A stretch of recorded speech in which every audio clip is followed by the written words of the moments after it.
Students who use smart pills, such as Adderall, without a prescription are breaking the law.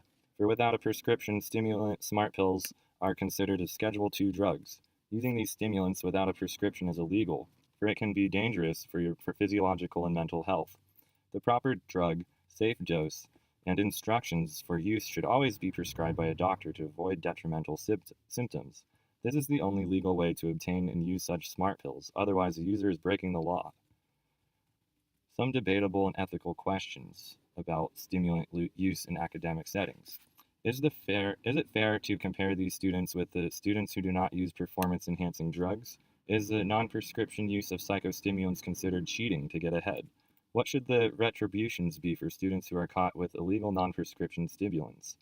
Should they be turned over to the campus police since they're breaking the law by using Schedule II drugs? Should performance-enhancing drug testing be assigned to all students to create an even playing field, like they are athletes in a competition? These ethical issues are debatable and need to be questioned by the officials of the academic community, as well as the students who are using these drugs. Non-prescribed stimulant drug-using students cannot pass drug screening tests unless they abstain from psychostimulant use before drug tested. It must be rather discomforting to know that you could be exterminated from your job at any point due to positive drug test. Life would be a lot less stressful to know that your system is clean from drugs that you would otherwise need to hide from your employer when not having a prescription. The street price for these drugs per pill are a lot higher when compared to the low price that it costs to obtain a full pill bottle of these stimulants through the pharmacy with a prescription.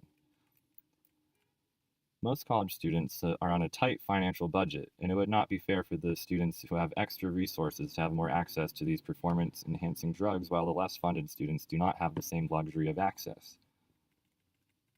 Students are inflating their GPAs due to their use of psychostimulants. Students who perform well in college will be expected to meet the same level of performance upon starting their professional careers.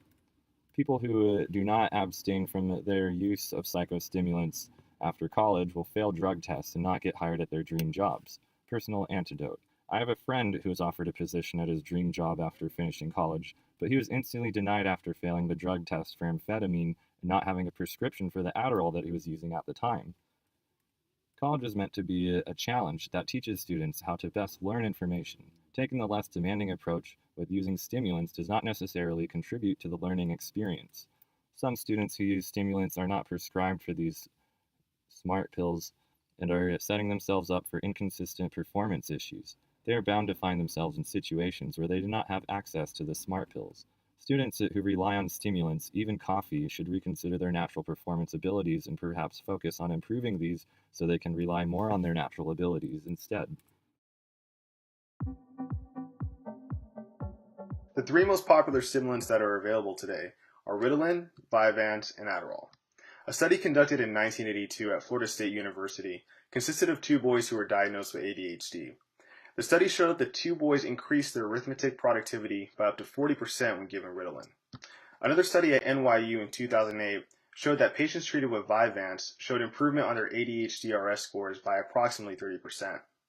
And finally, another study conducted in 1971 by H. Comley showed that students significantly improved academic grades and enhanced performance on a variety of laboratory tasks and psychological tests when given Adderall. So from these studies, it can be seen that stimulants have the potential to improve academic performance in a positive way. And as someone who's been diagnosed with ADHD, I can personally attest to the improvement in my personal academic performance after taking Adderall. When used for short periods of time, as prescribed by a physician, Adderall has the positive effect of counteracting symptoms of ADHD. This happens by increasing the availability of certain neurotransmitters, boosting alertness, attention, and energy levels. There's also an increase in heart rate and the flow of blood to the muscles. As a result of this, the use of the drug can cause feelings of high energy and invigoration similar to those experienced by cocaine users. Long-term effects of Adderall use include depression, hostility, and paranoia. These changes are likely to occur due to the continually high levels of neurotransmitters available in the brain during Adderall use. Even when taken as prescribed, the use of the drug can have side effects. Adderall side effects vary widely depending on the individual. The effects on the body's heart rate can lead to cardiovascular problems such as disrupted heart rhythm and increased blood pressure. Users may also experience a loss of appetite, which can lead to malnutrition and excessive weight loss. Other potential side effects include headaches, dryness of mouth, and difficulty sleeping.